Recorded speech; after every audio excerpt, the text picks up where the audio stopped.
Hello and welcome to Verdictum. I'm Sheetal June and you're watching today's legal news where we update you with the latest legal developments across the country and world. Starting with the headlines. Supreme Court stays Bulldozer action in Bahraich till tomorrow to hear pleas. Putting a condition on convicts to behave decently after release from jail is manifestly arbitrary, rules Supreme Court.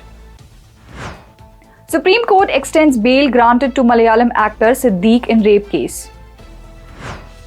Private interest of a few should give way to the public interest of the many, Supreme Court in land acquisition cases. Delhi High Court closes plea to permit climate activist Sonam Wangchuk others to protest. Now the news in detail. The Uttar Pradesh government today told the Supreme Court that the authorities have been directed to not act on demolition notices issued against the properties of accused persons in Bahraich violence case till tomorrow. The assurance came after senior advocate C.U. Singh mentioned the plea challenging the notices issued to 3 accused persons in the Bahraich violence. The Supreme Court agreed to hear the pleas tomorrow and asked the Uttar Pradesh government to not take action on notices till Wednesday. A bench of Justice B.R. Gavai and Justice K.V. Vishwanathan in a subtle warning said that if the Uttar Pradesh authorities want to take a risk of flouting court order, it's their choice.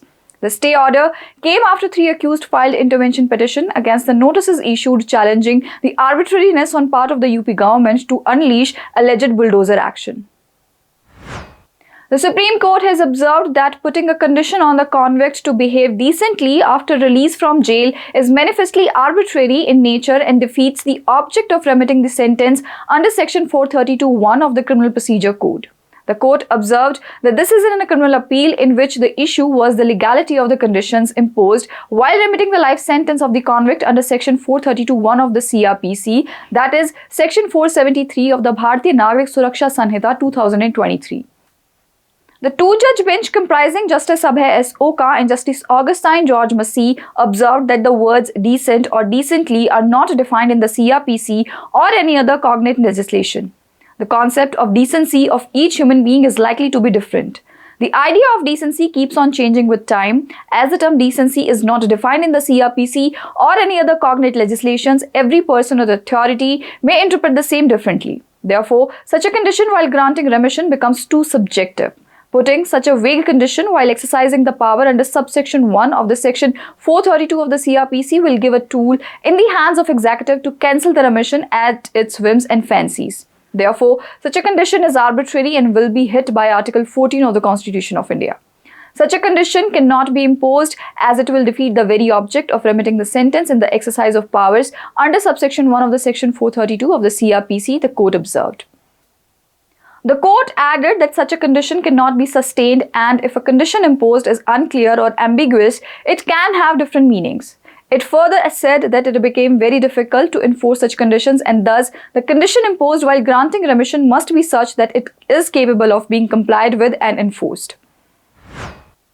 The Supreme Court has extended by 2 weeks the interim anticipatory bail granted to Malayalam actor Siddique in a rape case registered against him based on allegations levelled by a young actress. A bench comprising Justice Bella Trivedi and Justice Satish Chandra Sharma adjourned the hearing today on request made by Siddique's counsel. Senior advocate V. Giri, appearing for Siddique, sought more time from the court to file a rejoinder to the status report filed by the Kerala police opposing his petition. He further told court that the actor has appeared for investigation before the police. However, senior advocate Ranjit Kumar, appearing for the Kerala government, told the top court that Siddique was not cooperating with the investigation and has destroyed electronic gadgets and deactivated his social media accounts to hinder the investigation. The Supreme Court in a land acquisition case remarked that the private interest of a few should give way to the public interest of many. The court reiterated that Article 14 of the Constitution cannot be used for claiming illicit benefits simply because someone else has been allowed such an undue favor, especially when doing so would jeopardize the entire acquisition by undermining its contiguity. The court was deciding appeals preferred by the Haryana Urban Development Authority (HUDA), now HSVP, against the judgment of the Punjab and Haryana High Court by which the land acquisition proceedings initiated by the state were annulled by quashing the notifications issued under Sections 4 and 6 of the Land Acquisition Act 1894. The Delhi High Court today closed the proceedings on a petition seeking permission for climate activist Sonam Wangchuk and others to hold a peaceful protest at Jantar Mantar.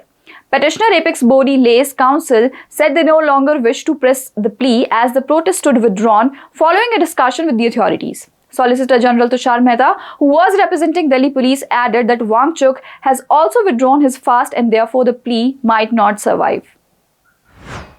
That was all on today's legal news. Thank you and keep watching Verdictum. Subscribe to our channel and download the Verdictum app on iOS and Android devices for the latest legal updates.